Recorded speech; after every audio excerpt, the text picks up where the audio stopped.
as Huberdeau comes back up. Coronado, he's hit hard by Rantin, and Huberdeau comes right over.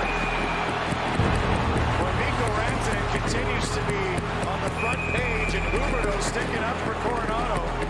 Coronado's cut. And that was a dangerous-looking hit. He just got destroyed by the NHL after a brutal hit that shocked everyone who saw it. A hit so hard that one player left the ice hurt, another left bleeding, and the league stepped in fast. The NHL made its decision, and it changed everything for Mikko Rantanen in seconds. And what happened next made the story even bigger. The story began with a hard check against Alexander Romanov. Rantanen drove Romanov into the boards head first, and the force sent Romanov straight to the ice. He needed help getting off, and the team placed him on injured reserve with an upper body injury. The whole arena went silent as Romanov held his head, and the reaction grew even louder afterward, leaving people wondering what the league would do next. The Islanders coach spoke immediately. He said the hit was disrespectful and explained that when a player sees the numbers on someone's back, they must slow down. He said, "You don't go through the guy." Those words spread fast, and people waited to see if more punishment was coming, but no league action happened that night, and the tension only grew stronger. Rantanen's coach then explained what he believed happened. He said Rantanen's skates were clipped by another player right before the hit, which caused him to lose balance. That small detail added more questions, because even with that, the hit caused clear injury. People wondered if that explanation would change anything, but the spotlight stayed fixed on what happened next. The next rehook came just days later. Rantanen was again involved in another dangerous play. This time, the hit was on Matt Coronado of the Calgary Flames. Rantanen hit him from behind, and Coronado went face first into the board. He left the ice bleeding as trainers rushed to him. It happened with less than a minute left in the second period, and the reaction online exploded with even more force. Officials gave Rantanen a 5-minute major for boarding and a game misconduct. That became the second game misconduct within a short window. Fans and analysts started counting the penalty, and many knew what might come next because the NHL rulebook is clear about repeat physical foul. Everyone started waiting for the league to act, and the air around the situation was tense. This was the first suspension of Rantanen's 11-year NHL career. For a player with a long record and strong performance numbers, this moment became a major headline across the league. At the time of the suspension, his season included 10 goals, 18 assists, and a league-leading 57 penalty minutes. The numbers told a story: high scoring, high minutes, and now high discipline. People watched to see how missing a game would affect his team. Fans of the Islanders had reacted strongly after the Romanov hit. Many expressed disappointment that no extra punishment was handed out at first, and they pointed to the injury as proof that something more should have been done. Those reactions helped fuel the attention leading up to the suspension, which arrived after the second hit. The pressure around the situation kept building and kept drawing more questions. The entire timeline created a chain of moments. First,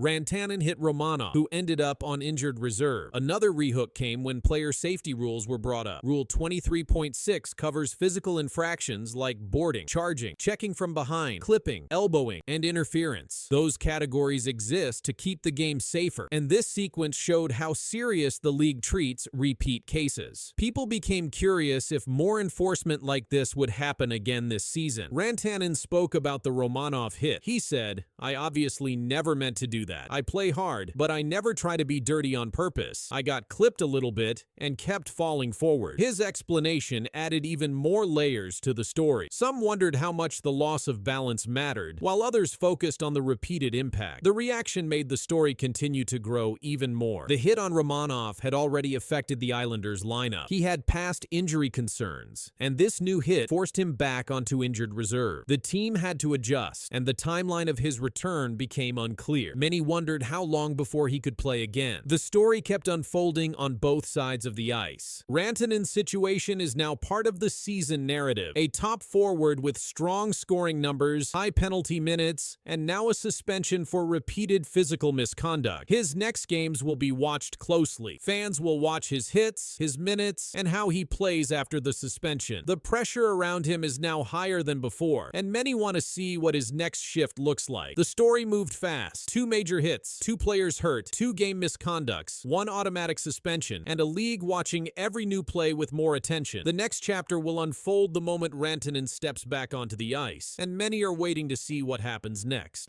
Yeah, very happy with David's play. You know, it's tough not coming into games when you haven't played for a while, and really we haven't had any practice time either. He's been on the ice doing some skills and some skating to keep his conditioning up, but not to have that game like atmosphere for him. Chris Knoblock broke the silence. Everything looked normal from the outside, but inside the Oilers' locker room, a truth was building pressure. It stayed hidden behind highlight reels, post-game smiles, and the 2 players who carried almost everything. His words cut through the noise, exposed what the team tried to keep quiet, and pushed a deeper issue into full view. And the fallout is only beginning. Chris Knoblock's message did not arrive through rumors or leaks. It came from his own voice, recorded and published through NHL.com and repeated again during the post-game press conference. His words cut straight into the core of the Edmonton Oilers season. The team stands at 9-9-4. The record places them in the middle of the Pacific Division, and the numbers show a pattern that has repeated week after week. Connor McDavid has 32 points through the first 22 games, with 9 goals and 23 assists. Leon Draisaitl has 26 points, with 14 goals and 12 assists. Together, they have built 58 points. The team has 181 total, meaning the 2 players carry roughly 33% of the entire offensive output. This distribution is factual. It reflects what has been visible on the ice for years. But Knoblock's message made it clear the coaching staff sees it the same way the public does. He said, "We need to have secondary scoring. We can't rely on Connor and Leon or whoever's playing with them. We need some bottom 6 contributions." The remark exposed what the Oilers have attempted to downplay. They have asked the top line to carry the majority of the load, and the numbers confirm it. The coach delivered the message after another night that began with 2 goals against in the first 6 minutes. He said the team pushed back, stating, "I like the energy. They feel like any game they have a chance to win." But he also pointed to sharp defensive lapses, the commitment to protecting the dangerous ice, he said, describing how players drifted out of position on the first goal. Knoblock also highlighted David Tomasic, who moved from the press box into the lineup and scored off a strong forecheck. He noted the challenge of playing without regular game reps, saying the forward had mostly been doing skills and conditioning skate, not full practices. Yet he added, "Nice to see him rewarded with a goal. It became the clearest example of the depth scoring he said the roster needs." He repeated that more of this is required, especially while playing shorthanded. Chris Knoblock expanded his message by pointing directly at the moments that cost Edmonton control. He described a repeating cycle in recent games. The Oilers scored and the opponent answered almost immediately. He said, "It's very disappointing because you dig a hole and you fight to get back into it, and then you are in that hole again." His statement reflected a pattern shown across several matchups this season. Early deficits forced the team to climb back, and sudden reply goals erased progress as soon as it appeared. The Belavip report described this same issue as a long-term trend. It noted that Edmonton's offense has been one-dimensional for years, with the 2 stars serving as the central answer every night. The Oilers reached the Stanley Cup final in back-to-back seasons, but the article pointed to the same imbalance during those runs. The team did not produce the depth scoring needed to support a full playoff push. Knoblock's remarks connected directly to that history. He repeated another key detail when asked about defense. He said the team must play good, solid defensive hockey. He linked this requirement to every line, not only to the top scorers. He clarified that scoring help is important, but defensive structure is equally necessary. He gave the example of the first goal against, where players lost position inside the defensive zone. The footage showed open ice in front of the net, and Knoblock confirmed this in his comments. The message from the article and the press conference lined up at every point. Edmonton needs more than 2 players driving the offense. The team must protect high-danger areas more consistent. The bottom 6 forwards must produce in both scoring and defensive roles. McDavid and Draisaitl continue to deliver high numbers, but the distribution across the rest of the lineup remains uneven. Knoblock's remarks made that fact public. And I think last night is the kind of accumulation of a lot of different things, and last night's a great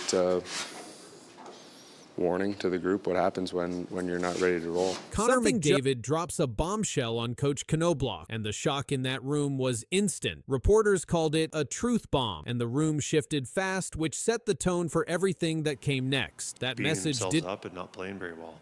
So there are a lot of not looking like a very cohesive team right now, just not playing very well, and you know, that's on the coaching staff, mostly myself, to get that came aligned. next. That message didn't appear out of nowhere. The Oilers had been stuck in a stretch where they went 4-4-2 in their last 10 games, and Knoblock had already said, "We're not playing our best hockey." That quote came on November 2nd. It added weight to the new comments because it showed the coach had been pushing the team for weeks, and now his pressure had reached the captain. That built even more curiosity around how this moment would change their dynamic. Knoblock also said something important after the November 5th shootout loss to Dallas. He stated, "Leon and Connor were two of our better players. We just need to get more out of everyone." That line made it clear he saw the top stars carrying too much of the load. When his new message on November 11th surfaced, people wondered if his patience with the whole team had run out, or if he was now turning that pressure tighter onto McDavid himself. This shift created more questions about how the captain would receive the target placed on him. The timing carried even more weight because McDavid had made a strong statement months earlier. After the Oilers lost the Stanley Cup final in June 2025, he said, "We kept expletive, trying the same thing over and over again, banging our heads against the wall." That quote showed he already had issues with how the team operated. So when Knoblock fired his new message at him in November, it added a layer of tension that didn't feel new, raising curiosity about what was brewing inside the team long before this night. The Oilers have not won the Stanley Cup since 1990, and each season brings more pressure. When a coach and captain exchange sharp comments only months apart, the spotlight gets even brighter. With Knoblock calling out the team and McDavid voicing his frustrations earlier in the year, this November moment felt like something bigger starting to crack open, leaving many wondering how far this tension would grow next. The reaction inside the team did not slow down after that night. Reporters said the coach's message toward McDavid was direct enough to make players look around the room. Some felt the comment pointed at leadership. Others felt it pointed at effort. But no matter how it was read, the message placed new weight on McDavid right after the win. That made people wonder what the next move inside the locker room would be. The next part of the story connected back to Knoblock's earlier pressure on the roster when he said,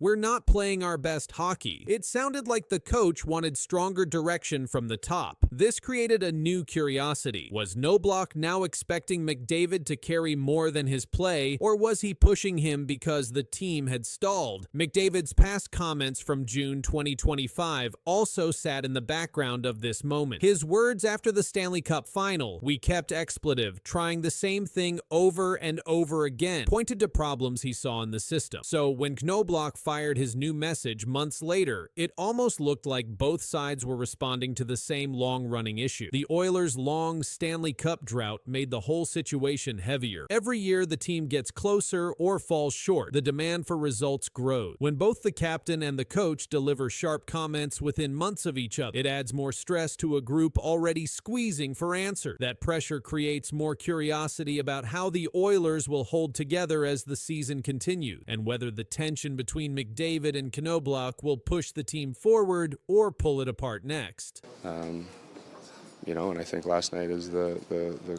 you know, kind of accumulation of a lot of different things, and last night's a great warning to the group what happens when you're not ready to roll. Something just shook the Edmonton Oilers locker room. After a crushing 9-1 loss, Connor McDavid stood up and called out his own team. He didn't dodge, he didn't sugarcoat. He said the Oilers were flat, no energy, no emotion. Coming from the captain, that means something. What he said next set the tone for the rest of the season. The Edmonton Oilers are under pressure. They've played 16 games this season, and their record stands at 6 wins, 6 losses, and 4 overtime losses. That's not what fans or the team expected. And after getting blown out 9-1 by the Colorado Avalanche, something had to be said. Connor McDavid said it. Early on, obviously, we found an issue to you know, bring some of that emotion, some of that energy to the game. That's not fighting. That's not anything. It's just, you know, bringing that energy, skating, a little bit more physical. In his post-game comments, McDavid told reporters, "It's been flat. That starts with me as a leader. There's maybe not been enough energy, not enough emotion, and we have to find a way to bring some of that into the game." This wasn't just about one game. McDavid spoke about the team's attitude over several games. He said, "We all have a hand in bringing just a little bit more, emotionally, physically, and just to our game as a whole." McDavid has 22 points this season, 5 goals and 17 assists, but he's also -6 at even strength. That shows even the best players on the team are getting outscored when they're on the ice. The loss to Colorado was Edmonton's worst home defeat since 2009. The Avalanche scored goal after goal, and the Oilers didn't have an answer. The team was down 4-0 after the first period, and it only got worse from there. This wasn't just a bad night. It was a wake-up call. The Oilers were supposed to be Cup contenders again. They reached the Stanley Cup final 2 seasons in a row, but right now, their play doesn't match that level. Over the last 10 games, their record is 4 wins, 3 losses, and 3 overtime losses. That's not terrible, but it's not what a contending team expects. Now, with McDavid calling for more effort and emotion, the whole organization is on alert. The message is clear. Things have to change now. McDavid's message wasn't just frustration, it was a warning, and it wasn't only for the player, it reached the coaching staff and front office too. When a captain speaks like this after a blowout loss, it signals a bigger problem inside the team. Coach Chris Knoblock now faces pressure to respond. Line changes, goalie decisions, and defensive structure are all under review. The Oilers can't afford to let this slide. Their next games are critical. McDavid said, "We have to find a way to bring more." That starts immediately. McDavid's call for emotion matters. Hockey isn't just about skill. It's about fight. The Oilers haven't shown enough of it. They've looked flat, not just in one game, but over several. That's why his comments hit so hard. This also affects the fans. The Oilers have one of the most passionate fan bases in the NHL, a 9-1 home loss sting. And when your best player says the team isn't bringing enough, fans expect action. Behind the scenes, the organization must decide how to fix this. Trades, call-ups, system changes, it's not clear yet. But McDavid just put everyone on notice. He didn't blame others. He included himself, but he didn't stay quiet. His leadership now demands results. Not someday, but now. Edmonton's next games will say a lot. If they come out with speed, energy, and purpose, this could be the turning point. If not, bigger changes could follow. For now, one fact stands out. The Oilers captain just spoke louder than ever, and now the entire hockey world is watching how they answer. Against our standards, and I thought we played with some pretty high standards today, you know, and again, saying that, it doesn't guarantee a victory. It doesn't mean it's perfect. But I felt our intentions were there. We were organized in our 5-on-5 play, and you know, it was a good game. You know, I thought we stayed patient. It's unfortunate we don't get the 2-point, but a lot of positive. Martin St. Louis made a shocking announcement to the Montreal Canadiens on November 8, 2025. The goaltending controversy exploded 24 hours earlier when Jakub Dobes cried after losing. His veteran Samuel Montembeault ranked 2nd worst in the NHL statistically. St. Louis canceled practice immediately. He called Dobes into his office. The decision he revealed would alter everything. Dobes stopped 24 of 28 shots in the 4-3 overtime defeat. His record dropped to 6-0-1. The loss came when Jesper Bratt scored 93 seconds into overtime with a backhand shot through the 5-hole. Dobes took full responsibility for the team's first overtime loss of the season. "We played good enough to win, just not good enough from my side," Dobes told reporters after the game. "I don't know, just really hard. This is a tough one. Just sucks. It happened last year, it happened this year. Lose to those guys in OT. So just disappointed in myself, that's pretty much it." The emotional display shocked media members present. NHL.com reporter Mike Morial witnessed the scene firsthand. "Don't know if I've ever seen this before, but MTL rookie goalie Jakub Dobes, who entered this game 6-0-0, was literally in tears, blaming himself for the Canadiens' loss." Morial posted on social media, "We, the media, tried to console him, telling him to keep his head up. Kid is putting so much pressure on himself." Martin St. Louis addressed the situation during his press conference. Everybody handles situations differently, and he took it hard, St. Louis said. It's probably a big reason why he's at this level. He's probably demanding of himself. We'll talk to Dobes. He's played really well for us. Teammates rushed to defend their goaltender. Defenseman Noah Dobson spoke with reporters after the game. Dobson said, "But it just shows the character and passion in this room. Everyone holds themselves to a high standard and wants to do what they can to help the team win. But we know in the room he's been a backbone for us this year, so there's no need for him to do that and put it on himself." This situation placed St. Louis in a difficult position regarding his goaltending rotation. Samuel Montembeault, the presumed starting goaltender, has struggled